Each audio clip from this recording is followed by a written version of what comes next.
Hey guys, welcome to Whiskey Watches and Wheels. My name is Kevin. You guys probably know me. I'm one of the guys on the podcast. I'm doing a little short here. I don't have the other guys with me because I'm going to kind of do this on my own. On episode 20, we talked about a rally bag and what's a rally bag. We went over that in the episode. So I'm going to kind of show what's in my rally bag. It can also just be known as a bag of stuff in your car. The one that I have is specifically for my air-cooled Porsche. I need a little bit more stuff in that because there's a lot of things that I can actually change on that car. On a late model, you can't even get to the motor. So I'm going to go over some of the things that I've actually put in this bag. I'll have a link on the YouTube video with some of the things that I'm actually using, and it's actually the things that I am using. So let me grab the bag and I'll talk a little bit about what I have in this. So this is my bag here, and I got this on Amazon. It's not that bad. So I'm going to kind of pull some of these parts out. And the first one on the side is Sprayway. It's great. No ammonia. It smells fantastic. Use this in the morning, bugs, rain. I carry this all the time. I get this by the case. I use this at work. It's a great product. It foams up and it's streak free. Let's see what we got in here. So on the front of the bag, I carry microfibers. You guys can get these wherever. I get pretty cheap ones. I actually get these at Sam's because they're really good and they're quite big. So I carry some oil. This oil just happens to be something that I had found. Normally I carry Valvoline VR1 and an air-cooled 2050 high zinc or 1550, depends. Carry that.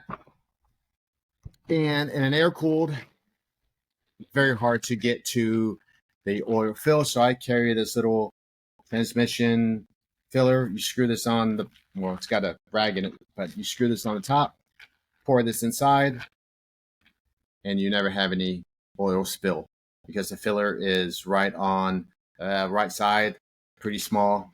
So I carry this in here, and then I just put a bag, a little paper clip, and another little towel in here just to keep any oil from getting all over the place. So next time that I grab it, this isn't filled with oil.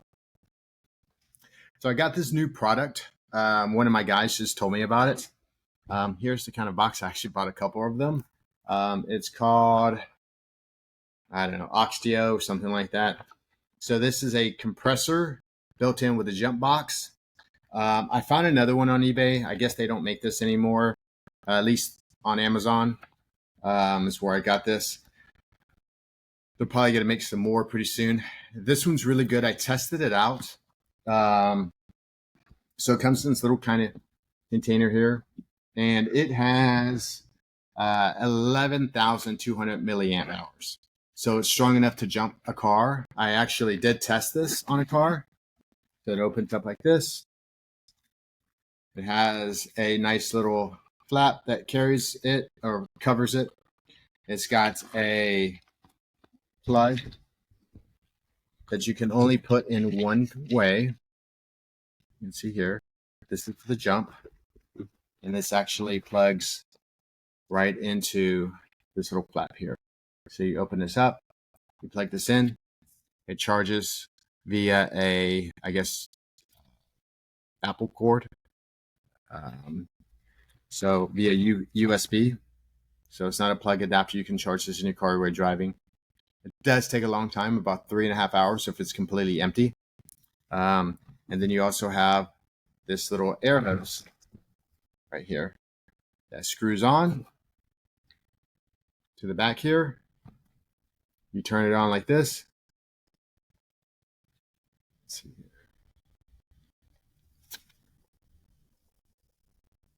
here. Doesn't seem like mine's. Oh, here it is. Yes, I knew it was 100% because I charged it 100%. And then you can toggle.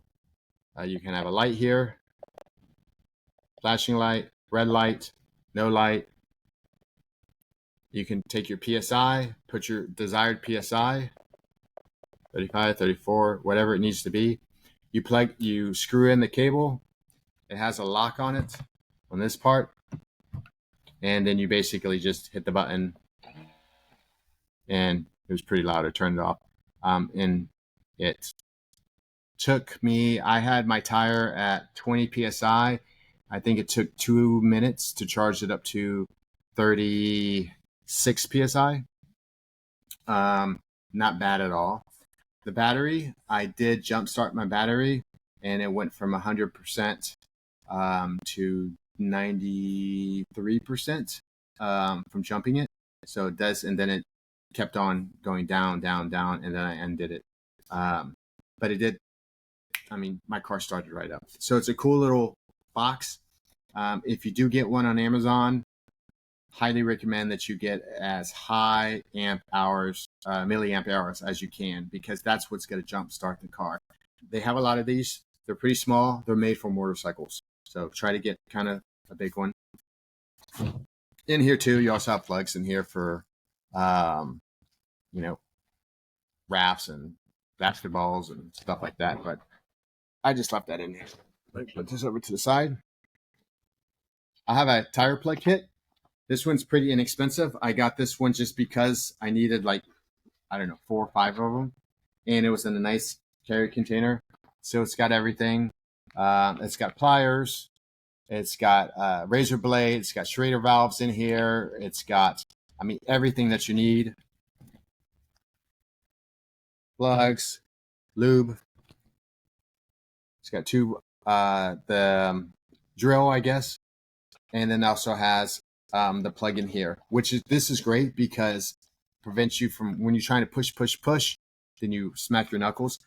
Casey recommended another one, a gun, which is great as well. A little pricey. I needed, like I said, 4 of these. I think I got them. So I opted to get the cheaper one, and I've used these for years. In my bag, I also have belts. So this is the fan belt for the alternator. This is the AC belt. I have the links on Amazon as well. Your car is going to vary. So the other things that I have in here, I have a DME fuse, and I put those things right in this little pocket here so they don't rat around, because they are relays and stuff. So I have all these little things in here. We'll go over some of these things. So extra fuses. These are the old school for Porsche. I have a window switch in here because it was just laying in my glove box. I have a standard relay that's in here. And I mentioned this on the, I think I mentioned this on the podcast. A way to test this to see if a relay is bad is you can actually go in, make sure your horn works, remove the horn, a relay, plug in the relays that you don't think that works. If your horn does not work, then that relay is bad. Another, if you're in a pinch, you can always remove the horn relay and use that horn relay, but I have an extra one here. And then this is the DME Porsche fuel relay, which I actually just got this from a company, and I pulled it out of the box, and it says used. So that's great. I will, I guess, get another one, which I did order another one. You can put other stuff in there. You start packing it pretty tight, and it gets pretty big. This fits everything that I need. I'll get some patches and put some stuff in here, maybe. I don't know. But this was really inexpensive. I think $23. I got this color. I think I have a black one as well. Everything fits nice and neat. It's not too heavy. And I don't care if this gets messed up. So those are kind of the things that I have in my bag. I'll do another one with a late model. But to be honest with you, in any of my late model cars, I just have a tire plug kit and some microfibers. I don't even carry glass cleaner because, I mean, the windshield wiper fluid works great for me. So, and I do carry a compressor just because I don't want to use the OEM compressor. It's just, once you unpack it, you're never going to pack it the same. I don't even carry fuses because if any of those cars break, you're not really fixing anything on that car. So I'll put all the links of all these parts in the description down below. And thanks for watching, guys. Appreciate it.